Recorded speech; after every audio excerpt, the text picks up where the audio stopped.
Buckle up, folks, because we're diving headfirst into the dumpster fire that is the 2025 trade war. It all started, as these things often do, with tariffs, those pesky little taxes on imported goods that are supposed to protect domestic industries but often end up hurting everyone involved. In this case, the US slapped tariffs on a whole bunch of Chinese products. Think everything from smartphones and laptops to those weird novelty socks your aunt buys you for Christmas. The stated goal? To protect American jobs and punish China for what the US saw as unfair trade practices. But as we'll see, things got a whole lot more complicated than that. The initial round of tariffs sent shockwaves through the global economy. Businesses panicked, markets went haywire, and economists started sweating profusely while muttering about the law of unintended consequences. It was like someone had thrown a grenade into a beehive, and everyone was running for cover. This wasn't just some petty squabble between two economic superpowers. Oh no, this was a full-blown trade war with global implications. And as we all know, in a trade war, nobody wins. Except maybe the Canadians, who got to sit back and watch the two biggest kids on the block duke it out while quietly selling their maple syrup to the highest bidder. So, why did the US decide to pick this particular fight? Well, according to the powers that be, it was all about protecting American jobs and interests. The argument went something like this: China has been playing fast and loose with international trade rules for years, stealing intellectual property, manipulating its currency, and generally making life difficult for American businesses. The tariffs, they claimed, were a way to level the playing field and force China to play by the rules. They were also supposed to encourage companies to bring manufacturing jobs back to the US and reduce the trade deficit between the two countries. It all sounded pretty good on paper, but as with most things in life, the reality was a bit more complicated. For starters, the tariffs ended up hurting a lot of American businesses and consumers. Remember those smartphones and laptops we talked about earlier? Well, guess what? Those tariffs made them more expensive for American consumers. And as for those manufacturing jobs that were supposed to come flooding back to the US, let's just say it wasn't quite the triumphant return some had hoped for.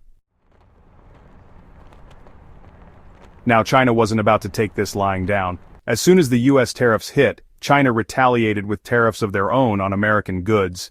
This was like throwing gasoline on an already raging fire. The trade war escalated rapidly, with both sides digging in their heels and refusing to back down. The global economy, meanwhile, was caught in the crossfire. Businesses around the world that relied on trade between the US and China were left scrambling to adjust. Supply chains were disrupted, prices for raw materials soared, and consumer confidence took a nosedive. It was a mess, frankly, and nobody seemed to have a clue how to clean it up.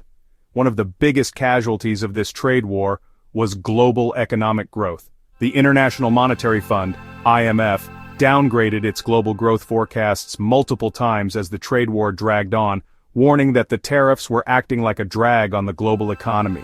It was like watching two people play tug-of-war with the global economy as the rope. Section 4, north of the border, Canadian energy caught in the crossfire. Now you might be thinking, this is all well and good, John, but what about Canada? Where do they fit into all of this? Well, my friends, Canada found itself caught between a rock and a hard place in this trade war. On the one hand, Canada is America's biggest trading partner. On the other hand, Canada also has a pretty significant trading relationship with China. So, when the US and China started slapping tariffs on each other's goods, Canada felt the pain. One of the sectors hit hardest was the Canadian energy industry. See, Canada is a major oil and gas producer, and a lot of that oil and gas gets exported to the US. But with the trade war throwing uncertainty into the global energy market, demand for Canadian oil and gas took a hit. This led to job losses in the Canadian energy sector and put a dent in the Canadian economy. Section 5, Fields of Frustration. American agriculture feels the squeeze. Remember those tariffs on Chinese goods that were supposed to protect American jobs? Well, they ended up hurting some American workers, particularly those in the agricultural sector. See, China is a huge market for American agricultural products, especially soybeans. But when China retaliated against US tariffs, it slapped tariffs on American soybeans, making them more expensive for Chinese buyers. This was a major blow to American soybean farmers, who suddenly found themselves with a surplus of soybeans and nowhere to sell them. The Trump administration tried to help by offering billions of dollars in aid to farmers hurt by the trade war. But it was a band-aid solution to a much larger problem. The trade war highlighted the vulnerability of American agriculture to global market forces.